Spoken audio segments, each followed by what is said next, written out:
뉴욕타임스는 IPEF는 미국이 영내 중국의 지배력에 맞서고 미국의 영향력을 회복하기 위해 만든 경제 블록이라고 지적했다. 미국 주도로 한국, 일본, 인도, 호주 등이 참여한 IPEF가 공식 출범했다. 중국의 영향력을 저지하려는 목적으로 보인다. 하나의 중국 차원에서 타이완은 배제 심각한 문제는 또 있다. 중국은 인도-태평양 영내에서 미국 다음의 경제대국인데도 미국은 IPEF에서 중국을 배제했다. 이런 사실을 참여국들이 모를 리 없다. 한국은 최근 한미 정상회담에서 IPEF 참여를 유난히 이번 한반도의 봄하늘은 매우 푸르릅니다. 최근 한국 하늘에는 매년 봄마다 불어닥치는 중국발 미세먼지가 발생하지 않고 있습니다. 중국에서의 공장이 가동을 멈추었기 때문입니다. 현재는 극단적인 방역 조치로 인한 일시적인 상황이지만 새로운 인도-태평양 경제 프레임 아까 탄생을 하게 되면 이제 중국으로부터 날아오는 공해물질도 이제 옛 이야기가 될 것 같습니다. 드디어 아빈도 태평양 경제 프레임이 탄생을 니다. 앵글로색슨 핵잠수함 동맹인 오커스 그리고 인도를 포함한 인도태평양 안보동맹체인 퀴드 그리고 마지막으로 반중국 경제동맹인. 그동안 세계는 세계 경제 생산의 분의 2 이상의 인도태평양 지역을 주목하고 있습니다. 17세기부터 20세기까지는 서유럽과 대서양의 시대였으나 이제는 인도태평양의 시대로 접어들었기 때문입니다. 2011년 힐러리 클린턴 미국 무장관이 미국 외교 잡지 포린 팔리시의 피부 투 아시아 즉 중동에 집중돼 있는 미국의 외교 군사 정책에 백심을 중국을 견제하기 위해 아시아로 이동시키기 위한 전략이 새롭게 대두됐습. 이 정책이 나온 지 이제 10년이 넘어가지만 퀴드 오커스와 같은 군사 동맹체는 결성이 되고 있지만 가장 중국을 견제하기 위해 필요한 경제 동맹은 만들어지지 못했습니다. 중국을 세계 공급망에서 따돌리고 인도태평양 지역에서의 경제 동맹을 만들어내는 것은 서방 진영의 최우선 핵심 과제가 됐습니다. 그동안 서방국 그중에서 일본 정부 측에서는 인도태평양 경제 동맹인 틀을 구성하려 했다가 도널드 트럼프 대통령이 탈퇴하며 실패했고 크가 무너진 것을 일본 아베 신조 총리가 크 체제를 복원시키면서 일본이 주도하는 인도태평양 지역의 경제적 질서를 확립하려 했습니다. 하지만 미국은 이에 반대하였고 바이든 행정부가 들어선 이후로 도크의 복원은 사실상 물거품되다시피 했습니다. 미국이 일본 주도 경제동맹체 결성에 회방을 놓았다는 분석이 나오고 있습니다. 이에 서방에서는 일본이 갖고 있던 핵심 전략 물자 중 하나인 반도체 공급망을 잘게 쪼개어 한국으로 옮기는 작업이 진행됐고 확실하게 미국 주도의 경제 질서를 만들기 위한 작업이 그동안 진행됐다는 분석이 나옵니다. 다행히 한국은 이러한 새로운 인도태평양 지역의 질서가 만들어지는 상황 속에서 거대한 기회를 잡고 있습니다. 아까 설립되면 동북아시아의 지정학적 요소들, 많은 부분이 변화될 것으로 관측되기 때문인데요. 현재 아브이 창립 멤버로는 미국, 한국, 호주, 일본, 싱가폴, 뉴질랜드 같은 인도태평양 선진국으로부터 출발될 것으로 보입니다. 그동안 세계 인플레이션을 잡기 위해서 중국에서 미국 등 서방국에 저렴한 값에 수출됐던 수많은 공산품들의 제조망이 이제는 중국이 아닌 곳으로 빠져나가게 될 것입니다. 이 때문에 저임금 노동력을 확보할 수 있는 아세안 국가들의 참여는 매우 필수적인 상황입니다. 그중 아세안 개도국 중 전통적 우방국인 태국과 필리핀의 참여는 거의 확실시될 것으로 보이고 영연방의 중진국으로 떠오른 말레이시아 역시 유력할 것으로 보입니다. 가장 중요한 이슈는 대만의 포함 여부입니다. 대만이 합에 참여하는 순간 세계 메이저 국가들이 채택하고 있던 하나의 중국 외교 원칙이 사실상 폐기될 가능성이 높기 때문입니다. 그동안 대만은 정식 국가로 인정을 받지 못해 원 등 여러 국제기구에 가입을 하지 못해왔던지라 이번 IPEF에 대만이 가입하게 되면 사실상 중국의 황제국가적 중앙 집권적 리더십이 외해될 수 있다는 분석이 나옵니다.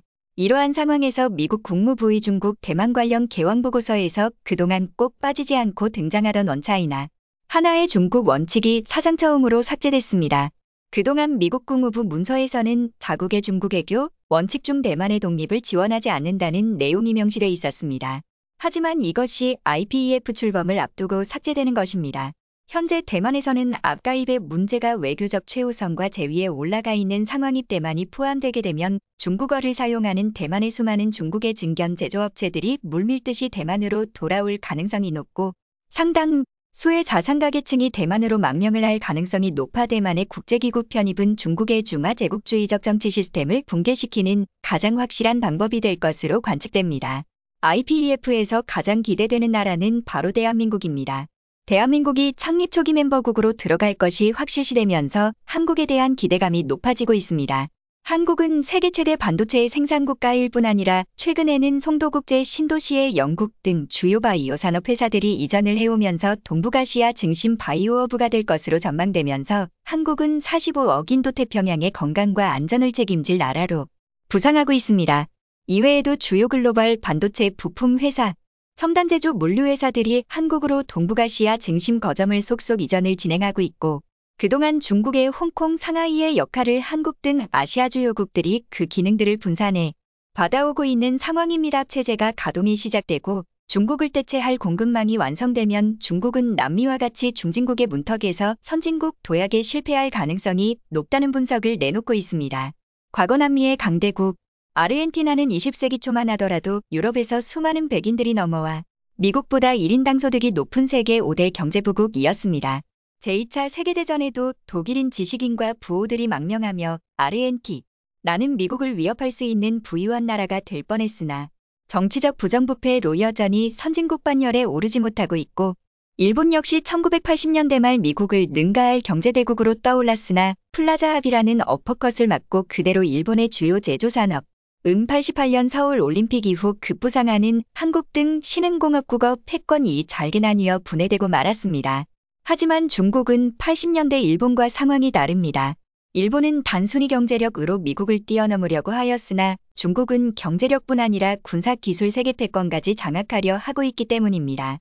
그뿐 아니라 제4차 산업혁명의 핵심 기술들을 미국 등 서방국의 스파이와 대학생들을 보내 핵심 기술들을 쪽쪽 팔아먹는 상황까지 벌어지면 서세계 주요 국가들은 미국이 아닌 중국에 줄을 서 1대1로 패권 전략에 편입되어 막대한 위안화 빚과 짓떠앉는 형국까지 벌어지고 있는 상황입니다.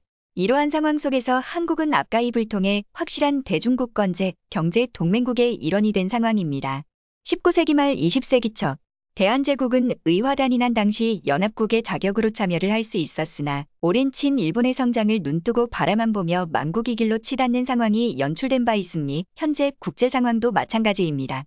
한국이 국제적인 대중국 견제 전략에서 소홀해지거나 서방 진영이들 안에서 벗어나버리게 된다면 고스란히 일본의 재무장과 일본의 군대의 성장을 볼 수밖에 없을 것이며 한국의 주요 산업체들은 주요 고객들인 서방 주요 국가들로부터 외면을 받을 수 있다는 우려가 나옵니다.